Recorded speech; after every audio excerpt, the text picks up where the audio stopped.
7 de la noche, 24 minutos. El país no se reponía del salvajismo de la toma y retoma del Palacio de Justicia cuando una avalancha provocada por la erupción del volcán Nevado del Ruiz desvió la mirada hacia un pueblo próspero que desapareció en cuestión de minutos. El próximo jueves se cumplen 40 años de la tragedia de Armero, el peor desastre natural de la historia de nuestro país, que le costó la vida a 25.000 personas. A partir de hoy, rendimos tributo a la memoria de los muertos y acompañamos a sus familias en las conmemoraciones. Desde hace 6 meses, un equipo de Noticias Caracol, acompañado por nuestra unidad de graficación, se puso a la tarea de reconstruir virtualmente el Armero de aquellos días, tal y como lo conocieron sus pobladores. Con visitas a la zona para georreferenciar los sitios emblemáticos del municipio, con ayuda de planos y mapas del Instituto Agustín Codazzi y de fotografías facilitadas por ciudadanos y gestores culturales, Álvaro Freddy Acevedo retrocedió 40 años. La historia no la podemos cambiar. Esos fueron los hechos. Hace 40 años, más de 25.000 personas murieron en la avalancha que generó una erupción del volcán Nevado del Ruiz. Nuestro informe rinde un tributo a los sobrevivientes que perdieron su pueblo, su vida, sus sueños. Como un homenaje a ellos, queremos hacer una breve aproximación al Armero de aquella época y para eso viajaremos en el tiempo. Esta puerta nos llevará a 1985, a la llamada Ciudad Blanca. Calle 11 con carrera 15. Lo que ustedes ven en este momento es la sede de Radio Armero, que funciona en el segundo piso de esta formidable casa esquinera. Pero fíjense bien en otro detalle. El balcón que tiene la bandera de Colombia es el escenario natural de los políticos. Aquí es donde se dirigen al pueblo en tiempos de campaña. Estoy ubicado en el centro del Parque Los Fundadores. La estructura que ustedes ven en este momento es el Parque de los Niños. Es una estructura muy moderna para su época. Son varios arcos que se cruzan entre sí y hay 21 astas en cada arco. Estos representan los países de Sudamérica y desde luego en el centro está la población de Armero. Huele delicioso y eso porque es que hay muchos árboles aquí en el centro, hay gualandayes, hay arazá, pero hay uno muy importante, una ceiba que nació con el pueblo y hoy tiene más de 120 años.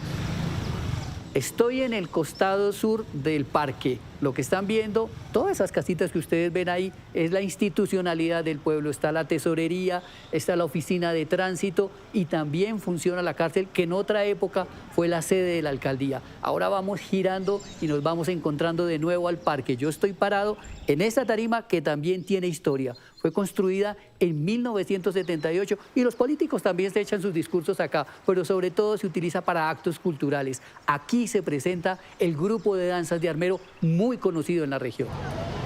Ahora me encuentro en el otro extremo del parque. A mi espalda está el almacén Jet, un almacén de cadena muy bien surtido. Usted encuentra lo que sea en este lugar, no hay que ir a Bogotá o a Ibagué.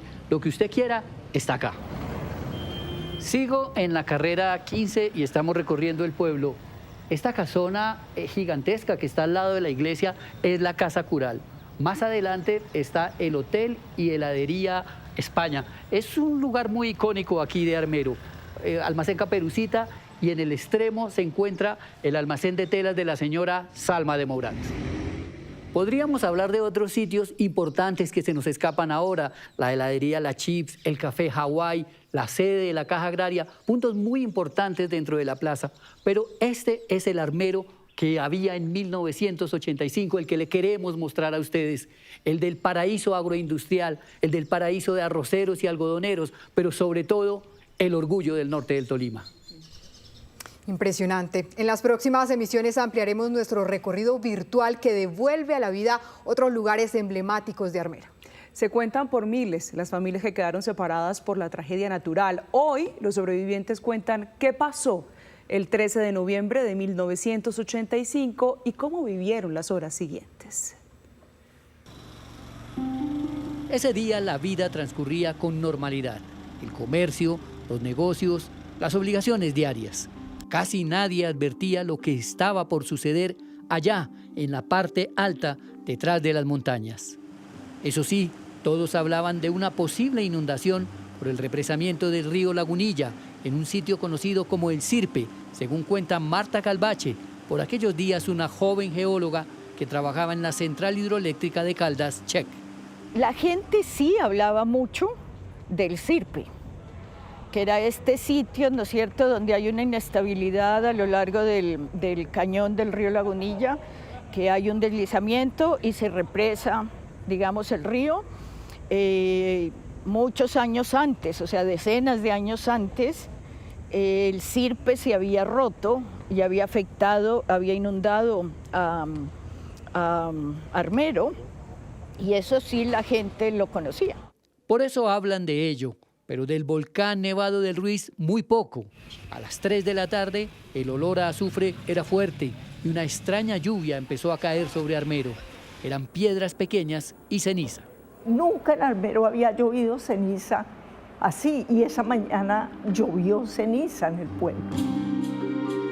El volcán ya había hecho su primera erupción, pero nadie sabía lo que pasaba arriba. Hizo erupción a las 3 de la tarde, que fue la ceniza que cayó en Armero, Murillo, Líbano, en la tarde, como a las 5 de la tarde. Los conductores debían usar el limpiabrisas de los vehículos y, pese al extraño fenómeno, la única instrucción preventiva que se escuchaba era taparse la cara con pañuelos para evitar respirar la ceniza. Una ceniza que, como cuando cae una lloviznita, una garoita, exactamente de esa manera. No era que la gente lo tapara, ni era una nieve, no, pero sí lo fastidiaba a uno. Entre tanto, en San Pedro, un corregimiento de Armero que está en la parte alta del cañón del río Lagunilla, Orminzo Acero empezaba a preocuparse, pues los rugidos del volcán eran cada vez más constantes. Empezó, como se dice, a avisar el volcán. Empezó botando ceniza y luego ya más tarde fue la arena y los relámpagos y todo ya, como tronando. A las 8 p.m., arriba, la cosa empezó a complicarse. Sismos continuos estremecían la tierra desde las 5 de la tarde. El volcán ya había hecho su primera erupción. El Ruiz estaba en ebullición y a punto de producir la explosión mayor. De repente, hacia las 9:20, una tremenda explosión sorprendió a los habitantes de San Pedro y Patiburrí. Se logró alguna comunicación, pero no se llegó a alertar a la gente, recuerda el entonces concejal Jorge Montealegre. A las 9:15 de la noche llamó la operadora de Patiburrí y dijo que viene una vaina impresionante, eso buja, y se le cortó la comunicación porque quedó sin luz. Comprendieron que el volcán había hecho erupción.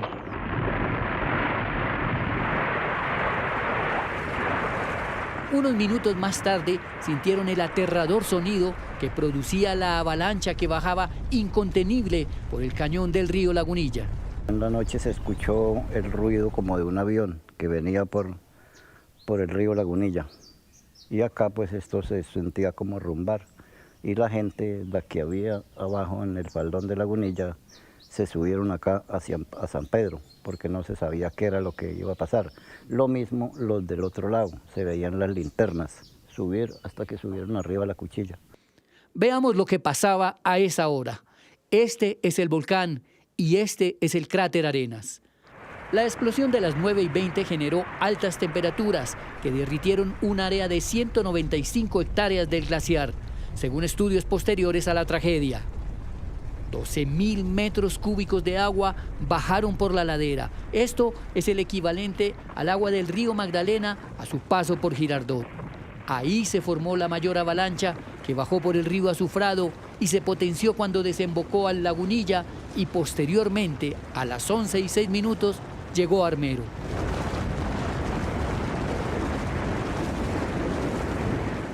El ingeniero hidrólogo Abraham Salazar conoció bien este proceso.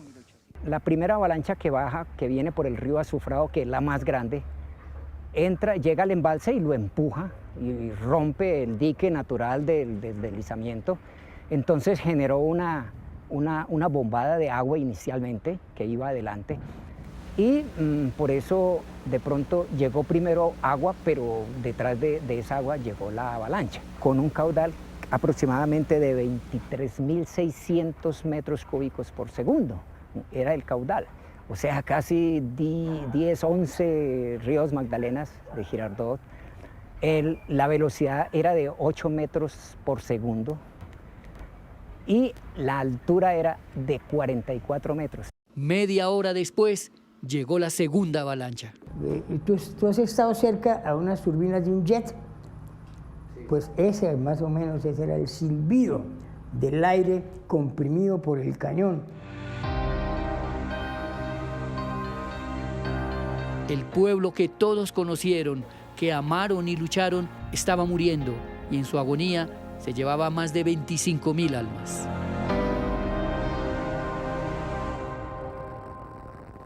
El escritor y periodista Germán Santamaría fue uno de los primeros periodistas en llegar al armero desaparecido. Sus relatos, publicados en el diario El Tiempo, hoy son parte fundamental de la memoria de ese doloroso acontecimiento. Nuestro subdirector Alberto Medina habló con él. Salió de Palacio de Justicia a Armero en un margen de una semana. Yo estaba cubriendo el Palacio de Justicia. Yo estaba cerca a la Plaza de Bolívar cuando empezó el tiroteo y duré 38 horas ahí en la Casa del Florero. Yo presencié todo. Y si ustedes revisan en una hemeroteca la primera página del Tiempo de esos días, pues yo tengo las crónicas de todos esos acontecimientos del Palacio de Justicia de primera mano. Y una semana después viene lo de Armero. Entonces a mí me sacan del Palacio de Justicia y me mandan para Armero. Y yo siempre he dicho que el Palacio, la avalancha de Armero, sepultó lo del Palacio de Justicia. El escándalo, el juicio político. Entonces lo de Armero también tiene una dimensión política, porque a los 8 días que vino lo de Armero tan grande, se olvidó en gran medida lo del Palacio de Justicia, como es en Colombia, ¿no? Que una tragedia tapa la otra. Y entonces, después de salir del Palacio de Justicia de una semana trabajando 18 horas diarias en eso, terminé en Armero a las 6:30 de la mañana del 14, ¿no? Del día 13. Del día 13. Bueno, sí, no, fue el día 13 porque fue a la 1 de la mañana. 11:30. ¿A las 11:30? Sí. Yo llegué a Armero a las 6:30 de la mañana en un helicóptero que el Tiempo contrató. Yo quiero ir como por partes en este sentido. Germán es del Líbano, Tolima. ¿Qué tanto le impacta a un hombre que es tan cercano a Armero? Porque finalmente no son dos poblaciones lejanas, esa noticia. Mucho más de lo que yo conocí a Armero muy bien, porque el Líbano está a 40 minutos de Armero, pero mi familia tenía una finca, un terreno agrícola en la mitad del camino, desde el cual se veía Armero abajo. Entonces yo, siendo de Líbano, en toda mi niñez íbamos a Armero muchas veces. Yo conocí a Armero, sus calles, su iglesia. Me recuerdo el teatro de Armero. Mi primera película que yo vi en mi vida fue en Armero, en un cine que no tenía techo. Y ese pueblo por eso me conmocionó cuando supe lo de Armero. Yo estuve revisando la prensa de los periódicos porque yo leí en su momento esas crónicas. Yo trabajaba en El Tiempo. Los dos trabajábamos. Trabajábamos allá. Usted era un muchachito ahí que yo no sabía que iba a llegar tan lejos, más lejos que yo. No, eso sí jamás. Pero entonces yo recuerdo mucho la lectura de esas crónicas y quise repasarlas un poco para hablar en esta entrevista. Y mire que me encontré en una de sus crónicas esto es textual. Armero era un pueblo blanco, como para que le cantara Joan Manuel Serrat. Hoy es apenas un horizonte de escombros, cubierto de lodo, piedras y azufre, como la canción de Joan Manuel Serrat, pero también blanca como el algodón, ¿no? Esa alusión a lo blanco. Vea, esa ¿Por frase, qué lo marca tanto? Esa frase yo no la recordaba. Si la escribí, pues está hasta bonita, poética. Es hermosa, ¿verdad? Sí. En medio de la tragedia, pues. Sí, en medio de la tragedia. Es que como yo conocía tanto el pueblo, entonces hay que ver lo que pasó. A las 12 de la noche me llamaron del Tiempo Rafael Santos y me dijo, mire, que parece que en Armero, Tolima, dijo usted de por allá, me dijo él, hay una tragedia muy grande, hay muchos muertos, algo está pasando. Necesitamos que usted viaje a Armero. Yo vivía en el barrio Niza, en Bogotá, y a las 6:15 de la mañana llegó un helicóptero, aterrizó en el parque de Niza, un parquecito, despertó a toda la gente del parque, del barrio, porque ahí nunca ha llegado un helicóptero, y el helicóptero salí yo con un fotógrafo, Jorge Parga, que acaba de fallecer, un gran fotógrafo. Y entonces, y a las 6:40 estábamos en Armero. Yo como conocía tanto Armero, entonces el helicóptero llegó a Mariquita y yo le dije al capitán, yo le decía, volteé aquí, siga. Y de pronto yo vi una plancha, como una laguna, y donde estaba Armero, yo dije, uy, Armero desapareció. Porque yo inmediatamente entendí la magnitud porque yo conocía al pueblo, pero perfectamente. Entonces yo dije, no hay nada, se desapareció. Y comenzamos el helicóptero a dar unas vueltas, y yo al capitán le decía, voltee. Y entonces cuando vimos la terraza del hospital, que era un tercer piso, y la terraza así, como era un tercer piso, alcanzó a quedar el último piso, la terraza por fuera de la avalancha, del lodo. Yo le dije, aterricemos ahí. Y el helicóptero bajó 6:45 de la mañana. Y cuando se abrió la puerta del helicóptero, yo sentí un frío, que es muy extraño porque era un pueblo muy caliente, que venía como un frío, una brisa. Y cuando yo me bajé del helicóptero, comienza la gente a salir del lodo desnuda, alrededor, y levantada las manos como zombies, como gente desnuda, gente herida, sangrando, y gritando y pidiendo auxilio. Y el helicóptero prendió el motor. Y yo bajé con Parga. Y yo dije, esto es terrible. Entonces, la primera reacción fue tratar de subir gente herida. Ni siquiera yo perdí la dimensión del periodismo y de que no ibas a preguntarles a ellos, pues, qué les pasó ni qué pasó aquí. Sino que comenzamos a subir gente al helicóptero, al aparato. Como 4 o 5 personas o 6 personas heridas. Que tenían la posibilidad ustedes de rescatar. Es que salían del lodo, como los muertos resucitando, como zombies desnudos y sangrantes y gritando. Y el helicóptero fue a Mariquita a llevarlo y yo me quedé ahí.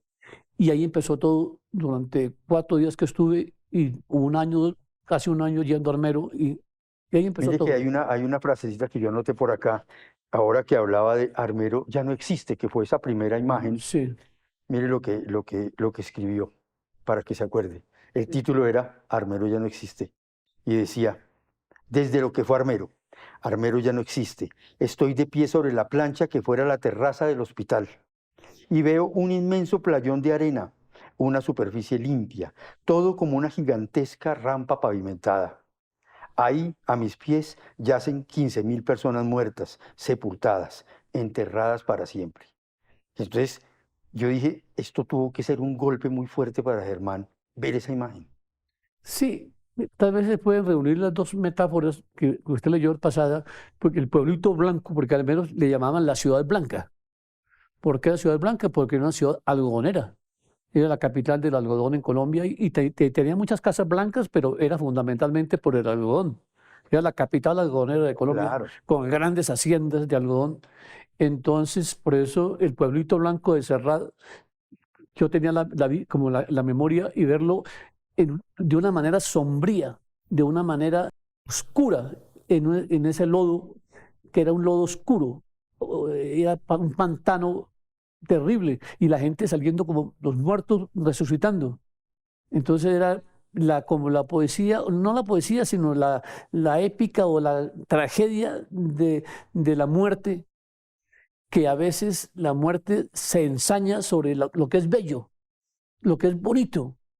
La muerte nos quita lo mejor de nosotros mismos. Hay un capítulo muy particular ahora que hablaba de Jorge Parga, porque lo acompañaron Parga, Ángel, Carlos Caicedo. Carlos Caicedo, sí. Hay un reportaje en particular, una crónica en particular que habla de los fotógrafos. Mía. Suya. Yo todo estoy hablando de la... Esa no la recuerdo. No, dice los fotógrafos. Pero de pronto hay un episodio que usted cuenta ahí, y es que, claro, ellos estaban haciendo sus fotos, usted estaba también recogiendo sus impresiones, y en un momento dado se encuentra con Carlos Caicedo, se abrazan y se ponen a llorar. Sí. ¿Recuerda ese episodio? Sí. Pero me acuerdo porque la tragedia es el miércoles, y el viernes, hacia el atardecer del viernes, es cuando nos dicen nos cuentan que hay una niña en el lodo, enterrada en el lodo, y llego hasta donde está la niña.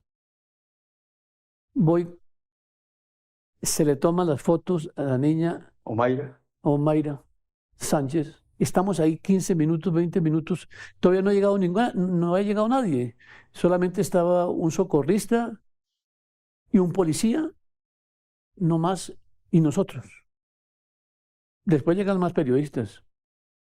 Entonces analizamos la situación, que no podían sacarla porque estaba aprisionada de manera de la parte del cuerpo de abajo con la plancha de la casa de ella o de otra casa, que se necesitaba una motobomba para sacar el agua. Que era como sacar el agua del mar, ¿no? Como sacar el agua del mar, que fue el otro día cuando yo llevé la motobomba. Entonces, o llevamos. Entonces, cuando le tomamos las fotos y todo, y fuimos al helicóptero para volar a Bogotá.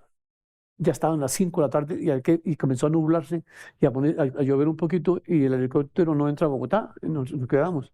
Y yo le dije a Caicedo y a Ángel, vámonos para Bogotá porque me voy a conseguir una motobomba y fuera de eso se va a cerrar el cielo y nos quedamos varados. Y entonces miramos otra vez hacia donde está la cosa, allá la niña, y Caicedo y yo, que Caicedo era un gran fotógrafo, un gran artista, nos damos cuenta de que es una cosa muy grande, muy terrible. Y empezamos a llorar por primera vez, porque la llorada más grande fue el sábado cuando ella muere, que es que la gente no ha entendido o no recuerda que ella estuvo prisionera desde el miércoles por la noche hasta el sábado. Miércoles, jueves, viernes y muere el sábado a las 10 de la mañana. No, yo como periodista siempre he dicho que yo vi morir a mucha gente. Y vi en Beirut, en las Malvinas, estuve en el Caquetá, en el Putumayo, en el terremoto del Perú, de México, que yo cubrí todo eso. Pero yo nunca vi morir a alguien como tan valientemente, con valor, con una dignidad y cantando. Porque cantó hasta unas 6 horas antes de morir. Es quizá el recuerdo más fuerte que tiene de todo su cubrimiento, de todas las historias que... Ah, sí, claro, de lejos. De lejos. Dije una frase que yo después de eso me sentía más viejo, pero más sabio. Yo más viejo, pero yo envejecí 10 años, pero adquirí sabiduría de 30 años, porque me di cuenta que la vida y las vanidades y las cosas, que no es mucho, porque fue muy duro. Muy duro. Hay un fragmento que yo quisiera leer acá de Omaira, que escribió Germán. Desde los escombros de Armero, la niña Omaira Sánchez, de 12 años, agoniza en estos momentos con medio cuerpo por fuera del lodazal. Esto está bajo un título que dice, por favor, hay que salvar a Omaira, cuando estaban en este proceso de la motobomba. Sí. Dice después, está aprisionada de la cintura para abajo por rocas y ladrillo y dice que pisa el cadáver de su tía y tal vez el de su padre. ¿Por qué lo leo? Para aludir a otro fragmento de ese mismo, que es una afirmación comillada de la niña que lo sacude a uno mucho. Dice, voy a perder el año porque ayer y hoy fallé a la escuela. Eso muestra unas ansias de vivir impresionantes de Omaira en medio de esa tragedia, hermano. Eso de que voy a perder el año porque mañana tengo examen de matemática, me lo dijo el viernes por la mañana, que fue el viernes por la tarde que la descubrimos. Y cantó una canción sin que se la pidiéramos nosotros. Nosotros la tratamos con un respeto muy grande, pero cuando yo volví el sábado con la historia que ya la niña había muerto, pues ya en el tiempo habían llamado desde Tokio, Berlín, Cape Town, Johannesburgo, de todo el mundo entero estaba conectado con esa historia. Claro, sí. Está con esa historia y pendientes de la niña, ¿qué ha pasado con ella? Bueno, Germán, yo quisiera terminar esta entrevista con yo diría que es la crónica, que es como el epílogo, pero es como también la reflexión del periodista que vivió. Usted ha hablado ahorita de cómo esas historias, esa historia en particular de Armero, lo que pasó allá, lo hizo más sabio. Y yo quisiera... Y más viejo. Y más viejo, bueno, también. Hay una crónica que se llama Horror. Y escribió Germán: yo creí que conocía el horror. Pensaba que bastaba con ver parir una mujer bajo un bombardeo en Beirut, o 5 niños aplastados en Popayán, o una mujer sollozando frente a los cadáveres de sus 7 hijos durante el terremoto en México. Pero no, el horror lo conocimos en Armero, Tolima. Tuve la sensación de odiar a Dios, a Marx, al gobierno, a uno mismo, odiar sobre todo a los que están vivos, a los que están sanos en el mundo, querer asesinar a los que este fin de semana bailaron o simplemente se rieron. Esa es para mí la crónica, el epílogo de un trabajo también que conmovió a Germán, que sacudió su vida para siempre. Sí. Es decir, vuelvo a decir, no, yo vi morir mucha gente en mi vida, sin ser médico, sin ser cirujano, que un médico ve morir gente. Los médicos ven morir gente, pero los periodistas somos, después de los médicos, posiblemente los que más vemos morir gente en directo. Y yo vi morir mucha gente en directo delante de mí. En Popayán, en México, en Perú, en Beirut, toda esa cosa. Pero en Armero, pero yo vi a ella morir, la vi morir en directo. Y quiero contar algo tremendo. Llegamos a las 6 de la mañana otra vez con la motobomba y comienzan a tratar de sacar el agua. Los socorristas, ya habían más socorristas y policías y todo. Y comienzan a tratar de sacar el agua para sacarla de ella. Y se dan cuenta que el agua, sacaban como un tancado de agua y entraban 20. Porque eso era un playón, un tremedal, que se dice un tremedal de agua, un pantano de kilómetros. Eso era absurdo. Y ella estaba aprisionada con una plancha de aquí para abajo. Entonces, como a las 9 de la mañana, la niña comenzó a entrar en crisis como cardíaca, algo así. Hay un médico ahí. Entonces llegan y me dicen a mí: Germán, decida usted qué hacemos con ella. Sí, con ella es como arrancarla, pues. Entonces yo me dijo un médico y un policía, ¿entiendes? Y yo les dije: ¿pero qué les pasa a ustedes? Y dijo: no, como usted dice que publicó esta historia y usted está aquí viniendo todos los días, vino ayer y vino. Y dije: no, pero yo no puedo decidir sobre la vida o la muerte de esa niña. Yo no me echen a mí, por favor, no me echen a mí sobre eso, no sean. Y yo les eché una carga muy pesada. Les eché un madrazo. Entonces yo dije: no, a mí no me echen, no me echen esa responsabilidad, Dios mío, yo no puedo decidir sobre eso. Entonces pasaban los minutos y entonces comenzó la niña como en agonía. Entonces yo me tapé la cara y yo me fui caminando como 10 metros a distancia. Pues y cuando sentí la gritería, yo volví y ya ella estaba muerta, estaba desgonzada así, su cabeza. Entonces me dijeron: ¿y ahora qué hacemos con ella? Entonces yo dije, eso sí, yo tomé la decisión. Yo le dije: mire, ella luchó por su vida aquí, ella aquí batalló, aquí vivió y aquí murió, dejémosla ahí, suéltela. Y todos la soltaron y la niña se hundió y se hizo un remolino. Se hizo un remolino como en el agua. Un remolino. Como una burbuja, así. Ella se hundió. Entonces, ahí fue realmente cuando yo caminé y me encontré por segunda vez a Carlos Caicedo, que estaba ahí, y yo lo abracé y nos pusimos a llorar infinitamente. A llorar.